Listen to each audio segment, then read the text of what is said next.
All right. Hi, everyone. My name is Sebastian Straub. I'm the Principal Solutions Architect at N2WS, which is a fancy way of saying I help people sleep better at night knowing their cloud data is safe.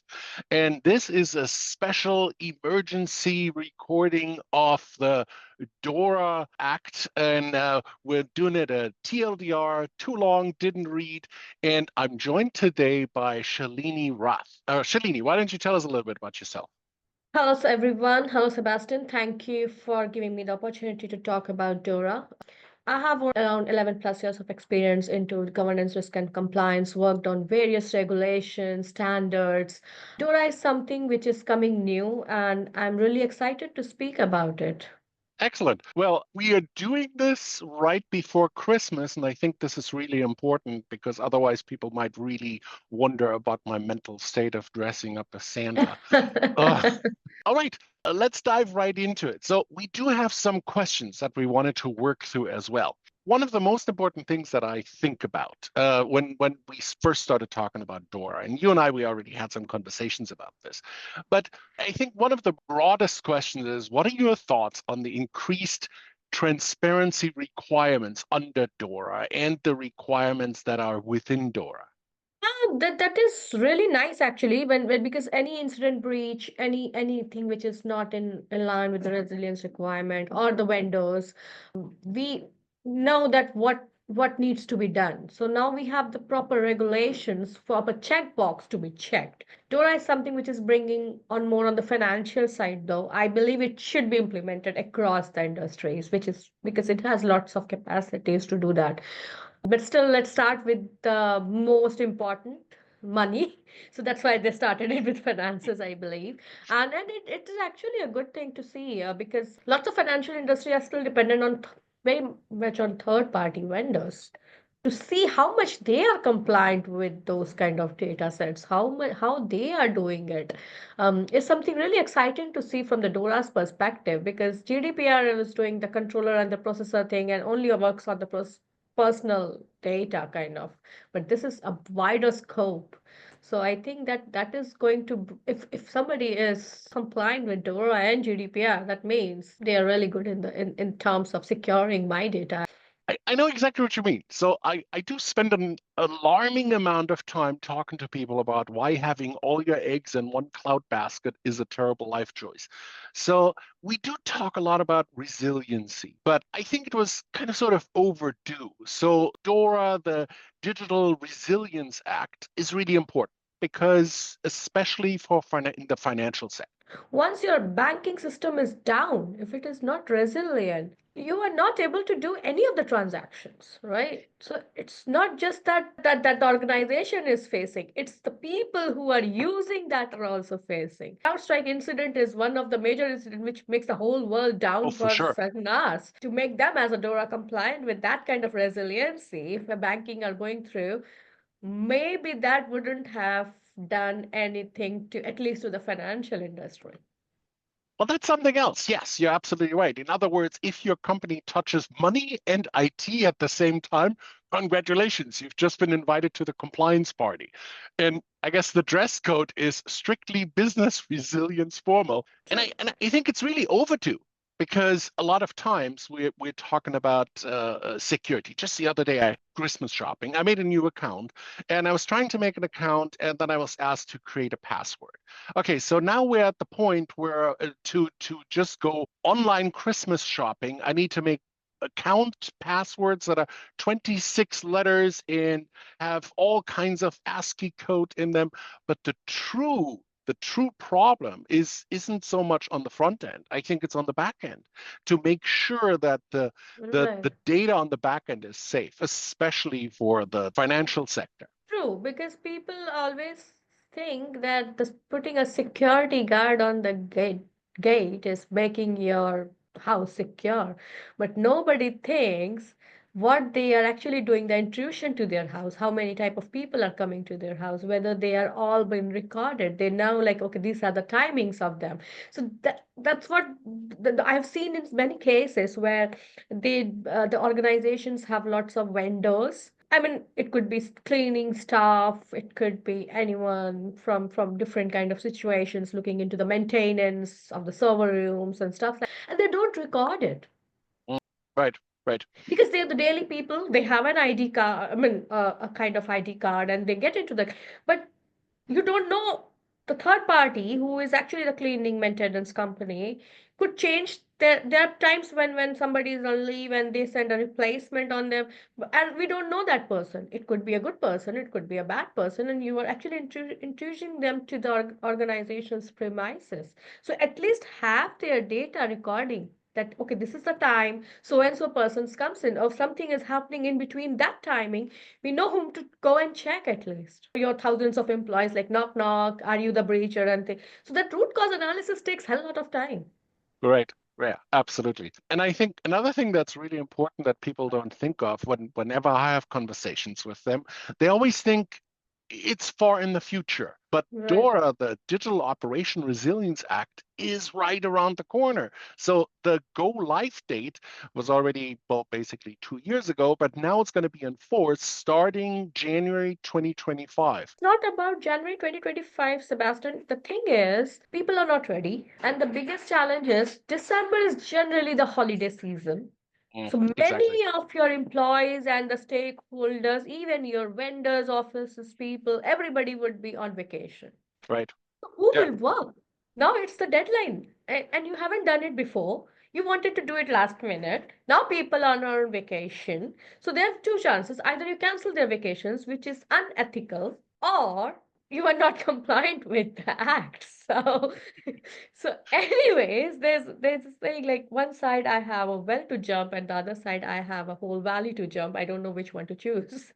Anyways, I'm going to die. So that's the thing. Well, another thing that I come across with customers and just people on the internet when I speak to them is that they think that DORA is an EU Security Act, and oh well, I don't do business in the EU, I don't live there, so it's not something that I Right. have to worry about, which isn't the case, right? Right.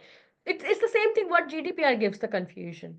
Then when they actually got the fines or when the business got started impact, then they got to know, no, no, okay, we have to implement this also. We have when compliance team was going to the business team and they say, oh, this involves a lot of cost and we are not a part of EU, so we don't have to do that. No, no, you have not done your due diligence. This is certainly for the EU people and EU data and blah blah blah things, and the senior stakeholders or leaderships were not ready to understand the implications of GDPR at that time.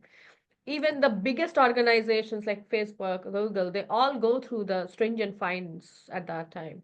Oh yeah, Um, that's another thing. I don't think people understand how much we're talking about. So when you look into it, it's up to $5 million in fines if you're breaching your responsibility as far as DORA is concerned.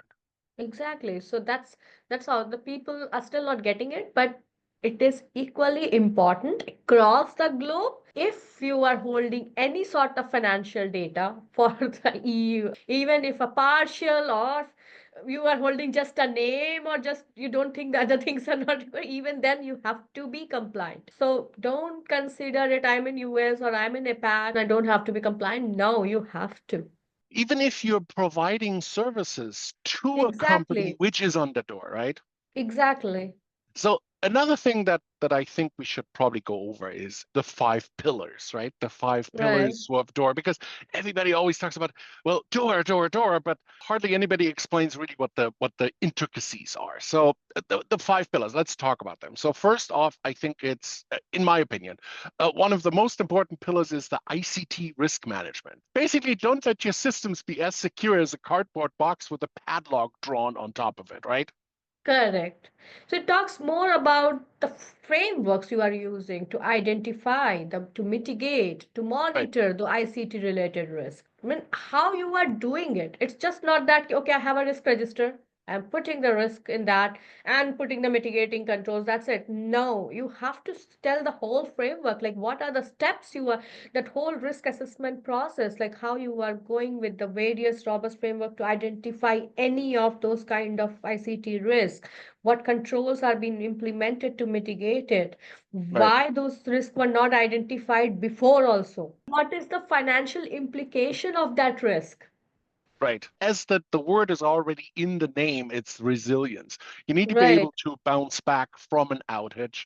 And Right.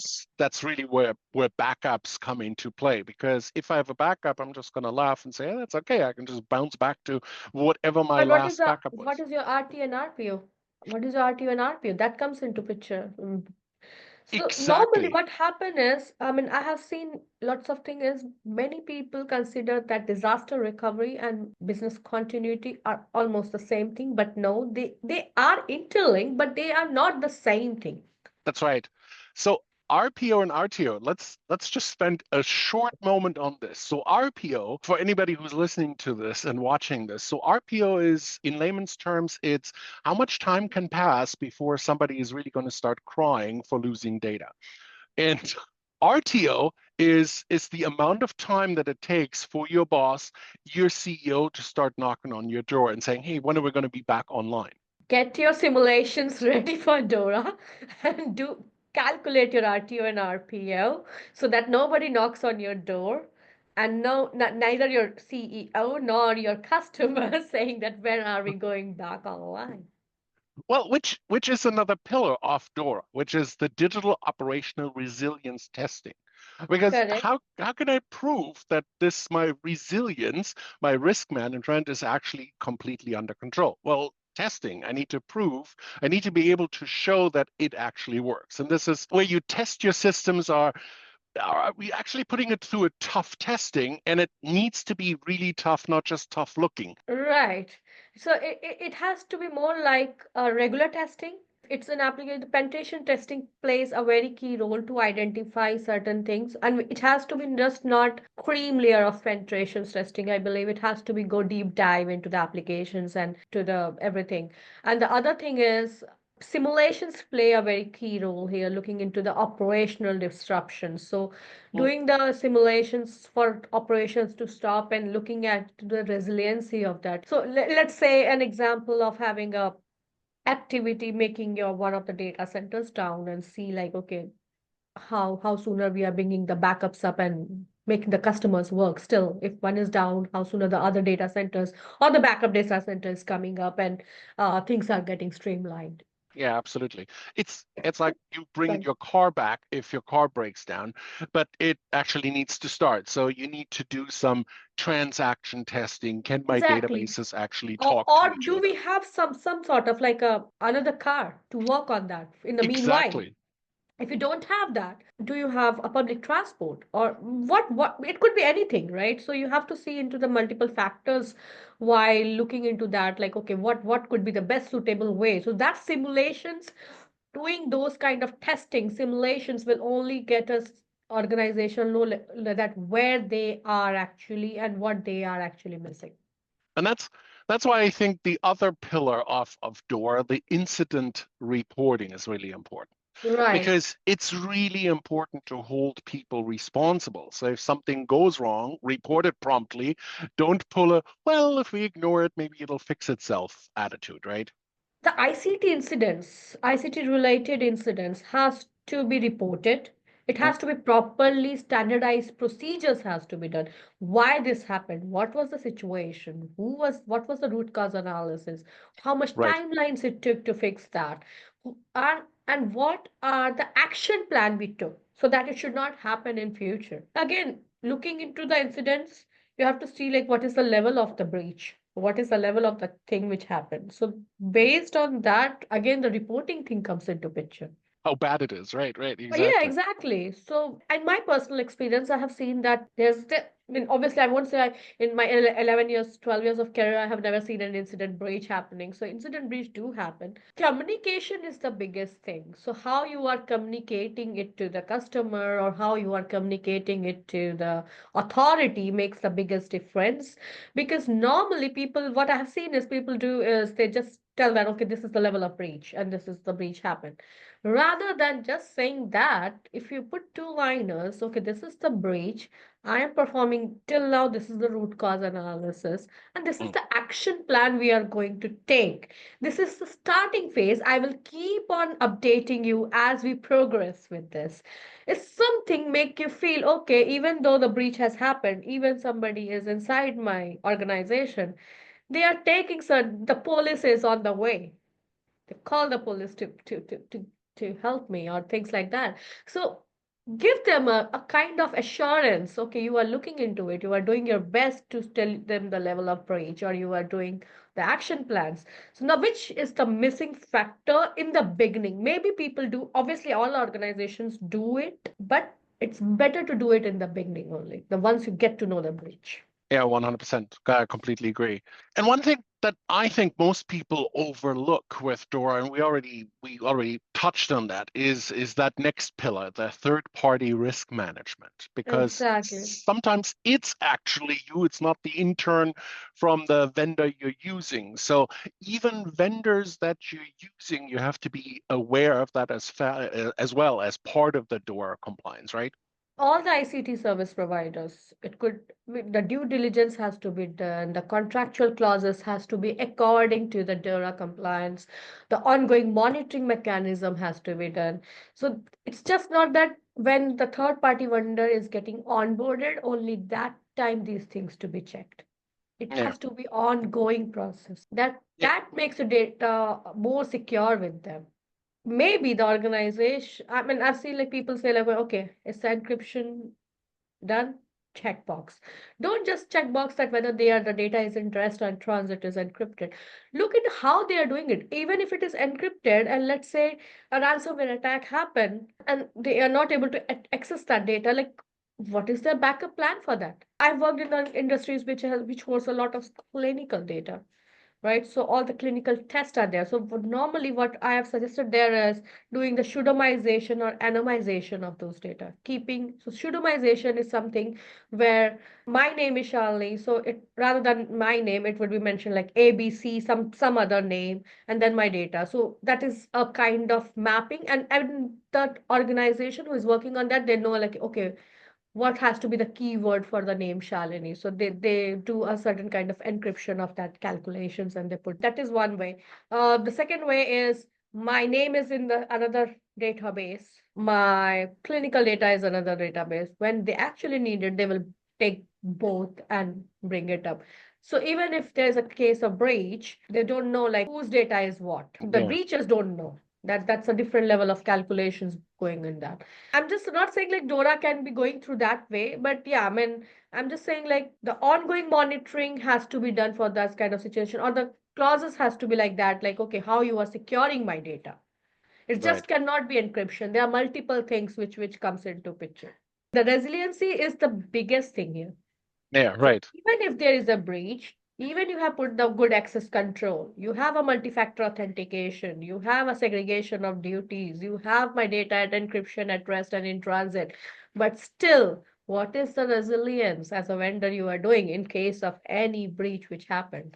In your opinion, can you explain how US-based financial institutions that serve US customers should approach the DORA compliance, especially if they already adhere to frameworks under US regulations? Do a gap analysis, compare your current situations, map it with the another Mm, one and make a unified control framework. That's the easiest way to do it. Your policies should be having some sort, let's say they have ABC things in their policies. They are already doing the backup resiliency kind of thing, but not in exactly in line with DORA. So just add those lines and start doing those simulations, or your DR activity or backup activity or business impact assessments for that kind of thing. Always try to, I would suggest all the even if they are not US, non-US organization also, to do global governance framework. that's So a very good point. Yes, I think that's probably where it's going to go towards, right? I mean, right. especially I don't think DORA is the last word spoken about the resiliency, especially just not for the financial sector. I think what we're going to see 2025 and beyond, that we're probably going to see something like DORA for other verticals as well, right? Exactly. Maybe not 25, it could come in 26 or 27, but gradually there would be more acts, more regulations coming in, looking into the threats which are being there now. So the World War III is not just with the guns, it's with the security also, right? So Oh, regulations no need to doubt. be. Yeah. Yeah, absolutely. So Uh, that's why the breaches, the things, when the hackings and everything is coming into. It's just not as an organization. Actually, it should be from the individual perspective. Also, we should see like how our data is being stored. Why somebody is needs that for me. What is the interest? I mean, I've seen like they have the cookie policy, they have the checking box, reject all or accept all. But the problem is nobody reads that page. If you are on a Christmas yes. shopping to go, you are not going to read all. You don't have that much time to read all those things. Well, it's reading through the DORA requirements. I actually read through the entire document, and I needed 3 cups of coffee not to fall asleep during it. Exactly. If you're doing it last minute, you won't be able to do it. Any organization has to go through the global governance framework. That is the best way to do it. They will have all the kind of governance requirements, make a unified control framework for it, make a centralized compliance framework, make it like how the group wide requirements, because maybe certain things are not required for one company or one team or one sister company and things like that. So that has to be alignment has to be done for that kind of framework. Okay, these 10s are required for this kind of thing, these 10 are required for this, but the whole compliance framework has to be one. And obviously US companies can try to have a regional compliance lead to look into the specific requirements if possible for them. Well, I think If what's needed at this point, December 2024, I think it's rapid compliance. You need to, in order to be ready, you need something that's going to right. ensure that you're rapidly going to become Right. So they compliant. should hire a regional compliance person who actually have a better understanding of that than someone from the US team to doing it, because there is some Mm. difference. That understanding difference would be there. That cultural difference would be there. So I believe that that brings a more better understanding for that. The other thing is the US can do a joint audits in future after the Mm. regulation has been with the EU subsidiaries to see like where they are doing. So maybe someone from EU they can hire for an audit perspective to see if they don't have an office in EU, if they have everything in US. At least if even if not physical audit, it could be a virtual audit to see like where they are actually, so that audit person can third party auditors they can hire to see the resilience of their kind of what they are doing, whether they are really compliant with DORA or not, or what they have implemented is right or wrong, or is there any new, like GDPR is still bringing the new acts or Right. new controls, right? So even I believe DORA would keep on bringing that in future. So having something on the regular audit basis to look into those things is something they Oh, should do. no, no doubt. Yeah, I think, well, AWS reInvent just finished. And I was talking to a friend just yesterday, and he's like, so what's new about reInvent? And in the past, it was usually, oh, here's a list of 10 different things that are completely different from each other that were introduced. I think Right. the vast majority of things that were introduced at AWS reInvent are all AI and blockchain related. I think it's absolutely clear that DORA's requirement will influence future regulatory developments in that sector as well. Like I said, 2026, 2027, I think we're going to see an AI version of DORA. Maybe in the Christmas theme, it's going to be Do Re Mi Fa So, something like that. So we can all sing along and try to get on board with the requirements for that True. next AI related requirement.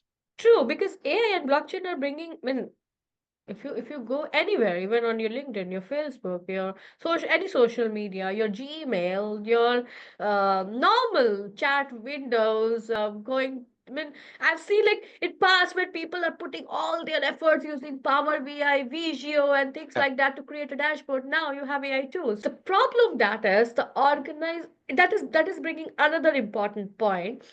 We have the AI tools, right? So they create the whole dashboard for you, the whole PPTs for you, which you present to your senior management and they clap for you.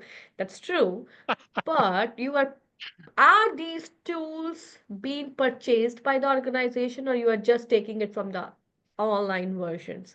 If it is not, then the problem is you are putting your organization's intellectual properties on to the website which is not that secured. 100%. Yeah. So that is another thing which has to be seen in terms of that part, like Dora, or maybe Dora can add if they hear us, maybe they will add that in the next, like you are using your intellectual properties on onto the website. So normally I've seen like okay, people are still doing it. They put everything on and there and then bringing it up and sharing it with the management. But then, even if you change the numbers, still you are giving an idea. I mean, if I am the person, I know the organization, even rather than 2 million, if somebody is putting 20,000, still I get to know, okay, the amount would be somewhere around 2 million. So don't change the numbers. Changing the numbers is not going to give you, okay, I've secured my data. No.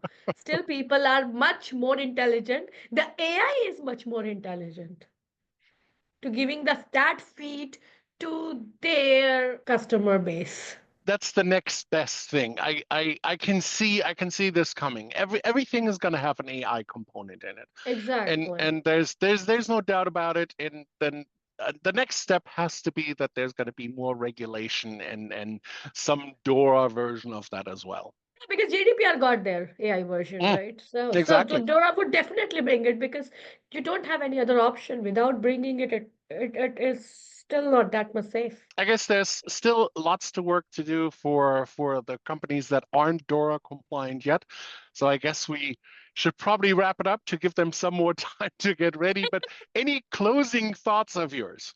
For me, the closing thought is what we discussed before is don't keep it for the last minute. Start doing it.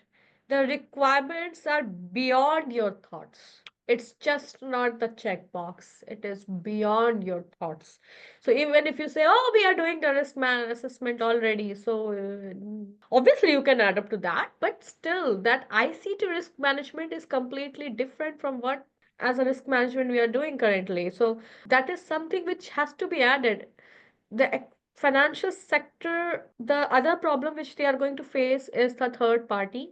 So your vendors are how much they are compliant with your DORA. Even if I am a bank or financial company, and my vendors are just a IT company, so how they are going to be impacted with that? Because if they are not keeping the data properly, or their backup is not done, resiliency is not done properly, or the incident Mm. reporting is not done, so it is somehow I am going to be impacted.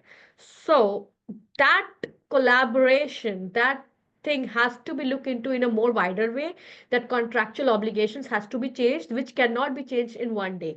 It's actually huge. It looks like Christmas shopping, but it's actually a wedding shopping. So if your wedding dress is not ready on time, either you will be wedding in your in your pajamas or you won't do it. So it's your choice of having your wedding in your pajamas or in your wedding gown. So be ready for that. Start getting ready for that. And it's all related to money because, like I said, the fines that are being imposed are It's quite dramatic. huge. Yes. And one more thing is, I think the telecommunication sector, the healthcare sector, the energy sector, even they should start getting aligned with Yes. best practices, so that in future, if these sectors get merged up, and they have the time, rather than waiting for that, it's better to start doing it now. Oh, That is absolutely. nothing wrong to have something extra compliance in your organization than not having it. If something is really good, bring it up, do it. DORA is coming for you, even if you're not in the financial sector vertical. Exactly. It's definitely coming for you. Yep, no doubt about it. Because it's not in DORA, nowhere it is saying finance. Digital Operation Resilience Act, how your digital operations are being resilient. That's it. So maybe their first step is finance, because that is how they will get more fines, maybe. Exactly. Yep, I think so too. Gradually it will be impacted with all the organizations. So I think those sectors should also start working on it. There's nothing wrong in having the DORA further, even if they don't need to be compliant. At least implement the control. Don't go for the compliance checks, but implementation is always helpful. Absolutely. I completely agree. Better be ready than be the last one to implement if you have to. Exactly. Well, I have to tell you, Shalini, I really thoroughly enjoyed talking to you. It's been a real pleasure. I have to tell everybody, follow Shalini Rath on LinkedIn. She posts really interesting stuff. So this is actually how we started talking. So I really appreciate you having that chat with me. No, thank you so much. And your examples actually helped me in a lot more ways in past also what we discussed. So yeah, I mean, it was really nice. This podcast is something which actually makes me feel like, okay, I'm talking to someone just face to face on a cup of coffee. That's it. That's what So we it's try, right? And if anybody who's watching this is interested in this, we have lots of conversations like this in our TLDR series. All right, well, thank you very much and happy holidays for everybody. Bye. bye.